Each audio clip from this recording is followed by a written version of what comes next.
எப்படிப்பா உமக்கு நன்றி சொல்லுவேன், சொல்ல வார்த்தையே இல்ல. நீங்க போதும் என் வாழ்க்கை முழுவதும், வேறு ஆசையே இல்ல. எப்படிப்பா உமக்கு நன்றி சொல்லுவேன், சொல்ல வார்த்தையே இல்ல.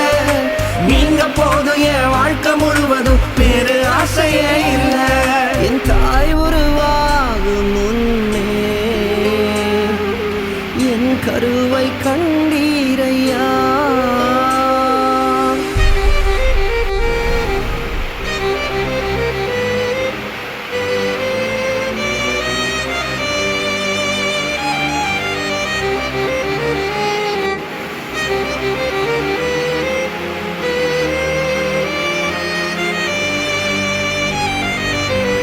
எலும்புகள் உருவாகல, நரம்புகள் உருவாகல, தசைகள் உருவாகல, தரிசனம் உருவான